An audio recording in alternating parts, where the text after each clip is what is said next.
Technically, it's for my girlfriend. She bought it to help me out, and she didn't want to break the bank, so we got this little camera. Boot is up, guys. If you guys don't know me, my name is Stefano.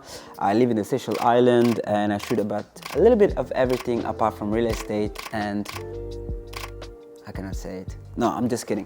I do shoot weddings, I shoot underwater, I love the drones, I love photography. But this video is about the R8, and as my title said, can you shoot a wedding with the R8 and get good photos? And the short answer is yes. I'm talking more photos than video, but I will also cover a little bit of video as well. What is the caviar for video and what is the photo?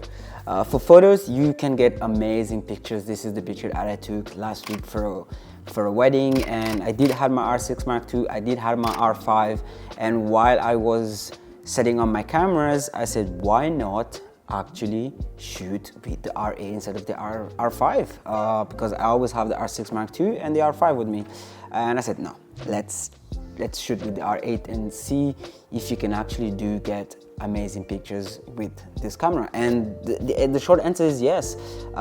It does cost $1,500. So if you kind of getting into wedding photography, if you kind of want to get a new camera, or you're getting into from phone to camera and you want to choose Canon, the camera is great, especially in photo mode.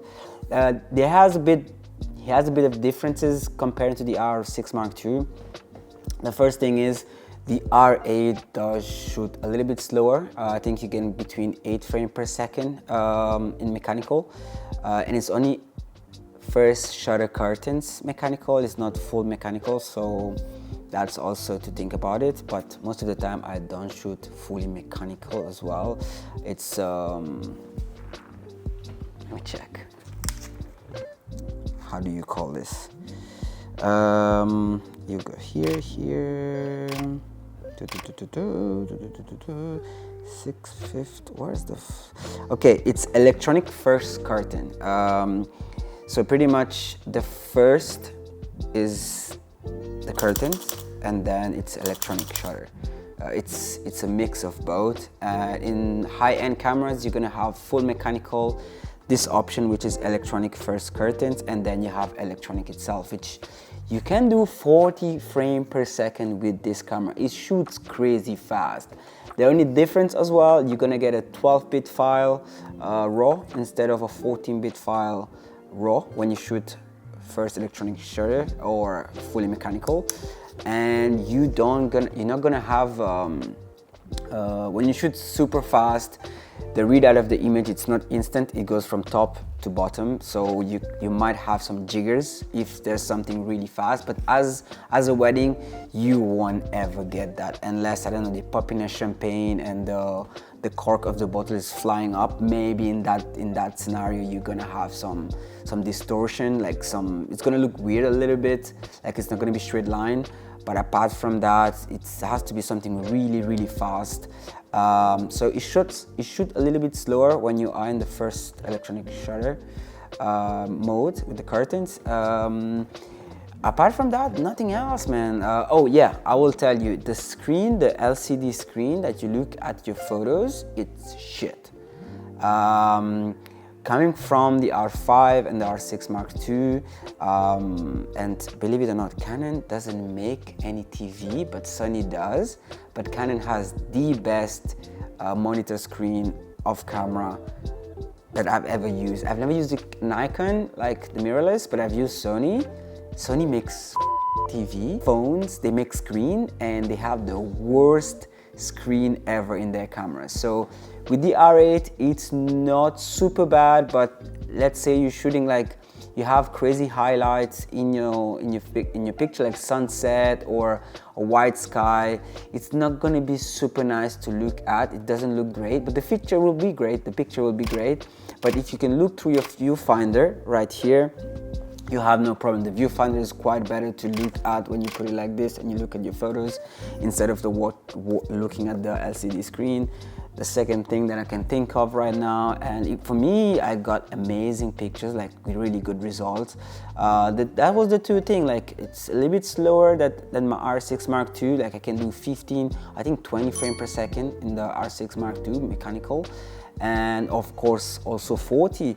Apart from that, it's the same sensor, same colors. You're gonna have the same rendering of image quality. Video, again, same thing, but this little camera doesn't have image stabilization. So if you're using a lens with image stabilization, you're gonna be okay.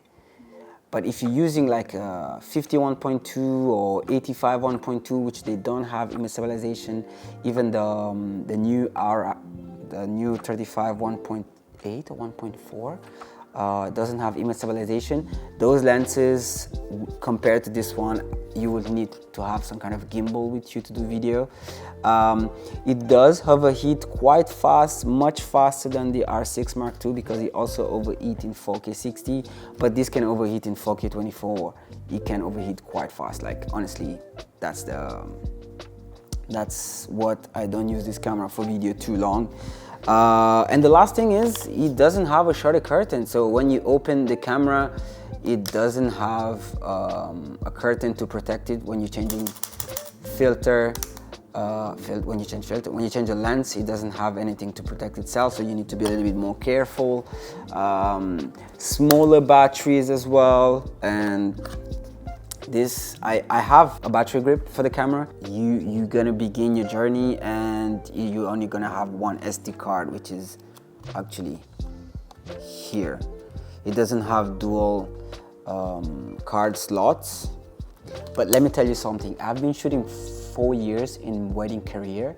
Not once I've shot instantly in 2 SD cards at the same time.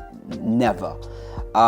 We are in 2024. Buy good SD card. That's what you need to do. If you buy good SD cards, I use Lexar cards. Fucking hell. I use Lexar cards, and I use V30, V60, V90. Depends what do I use them for, but 128 to 56, that's what I use, and I get away with it. I really get away with using one SD card. Even on the R6 Mark II, I might have 2 SD cards, but it's just one. If one gets full, especially in video, I just have to select fast to now record on the second one, because it doesn't jump automatically. But that's the major parts. But all the pictures that you've seen are from the R8. Amazing little camera from Sony. Amazing little camera from Canon. I cannot complain about it, man. 1,500.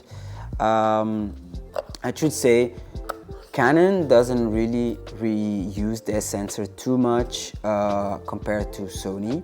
Like, they can have one sensor and 10 cameras. That's how it feels nowadays. But Canon might use the sensor to 2 different bodies. I think that's the first time they actually did it, because when I think about the R, the RP, the R6, R7, R8, R10, all those cameras are different sensors. The only one they actually use, correct me if I'm wrong, but it's the R6 Mark II with the R8.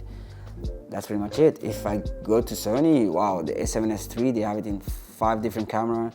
The FX30, they have it in 4 different cameras, and wow, it's just ripping off clients from Sony. Anyway, if you guys this video about the Canon R8, let me know what you guys, any question that you think you're trying to get, the R6 Mark II or maybe the R8. What are your needs? You need to ask those kind of questions. Is it more photos and I want to save a little bit more money and invest in a 51.2 or 2470 or 2870 f2?